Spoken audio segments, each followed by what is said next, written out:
voice.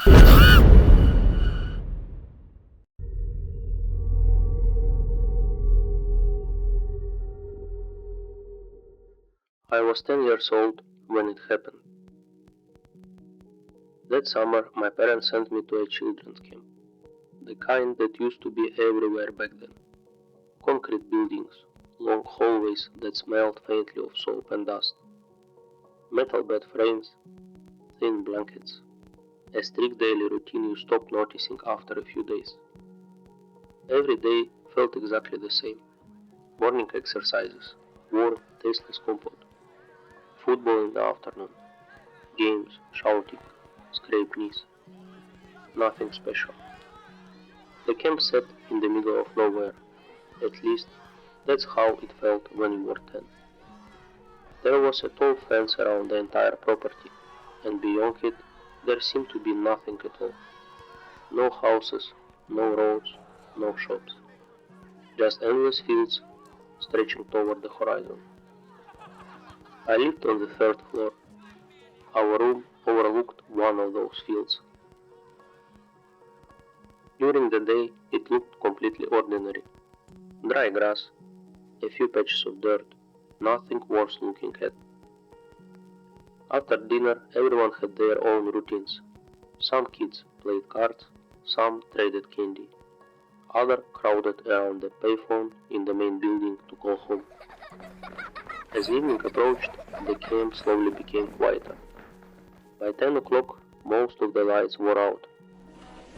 The only sounds left were distant conversations and the footsteps of staff walking through the hallway.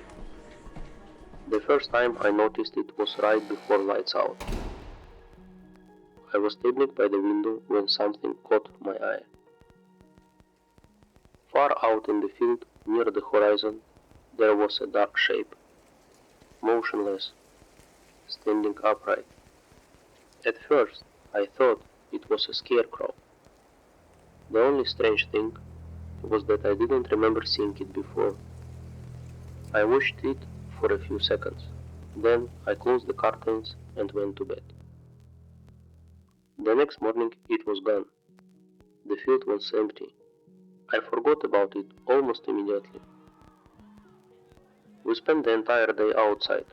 Football matches, swimming lessons, arguments over card games. At 10 years old, strange things don't stay in your head for very long, until evening comes. That night, the shape was back, standing in exactly the same place, perfectly still. I stared at it for a moment. Something felt different. It took me a few seconds to understand why. It looked closer, not much closer, just enough to make me doubt myself. The next morning the field was empty again. That evening the shape returned. A little closer. Then again the next evening, and the one after that. Every morning the field was empty. Every evening it came back.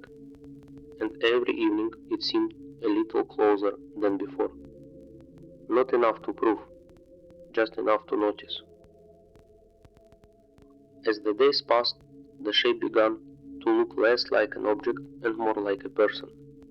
A tall figure standing motionless in the grass. Eventually, I told the boys in my room. There were 4 of us. That evening, we all stood by the window watching the field darken. I see it. Maybe it's a pole. No, it's too tall. Maybe someone moved it. We laughed. For a while, it became a joke. One of the boys started waving at it every evening. Another saluted toward the field before bed.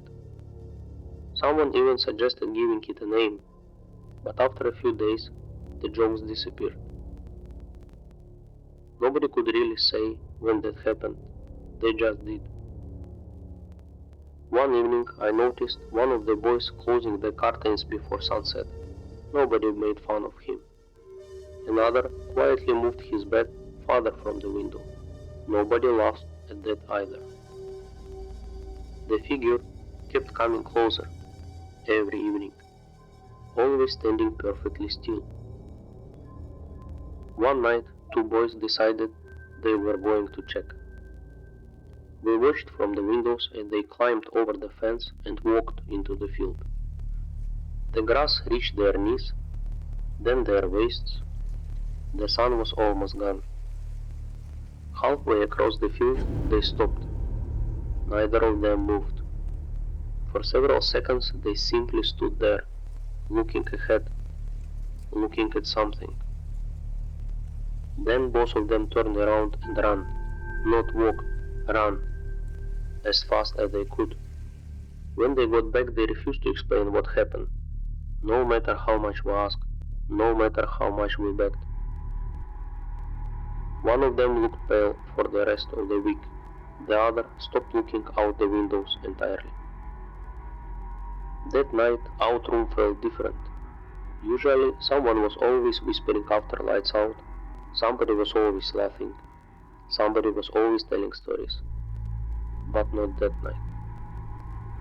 Nobody talked much.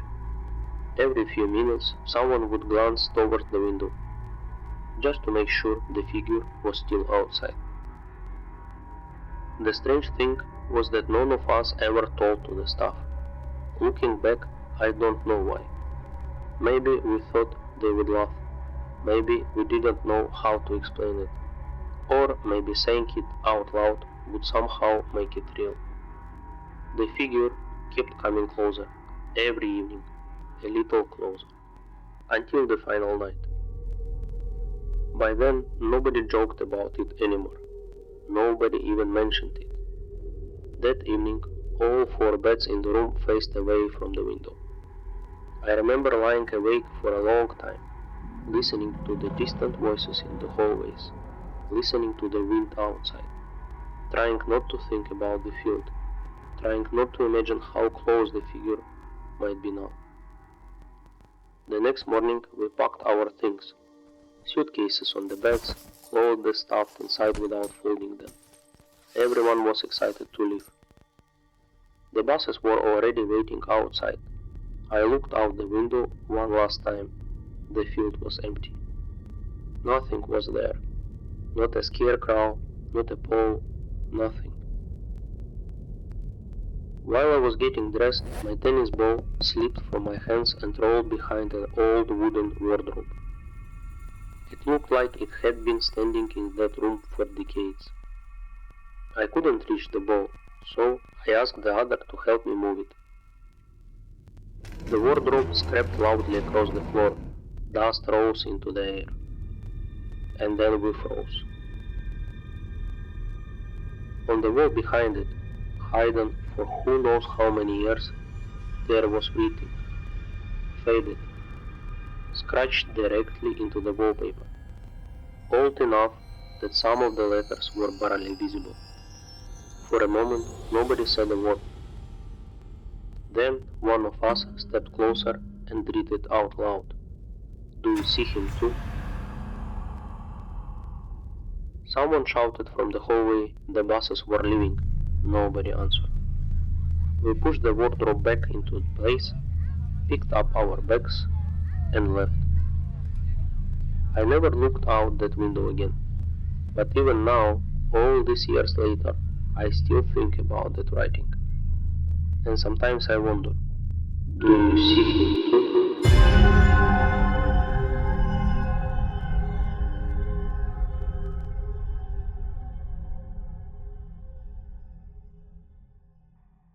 Subscribe, ring the bell, or be lost to the darkness forever.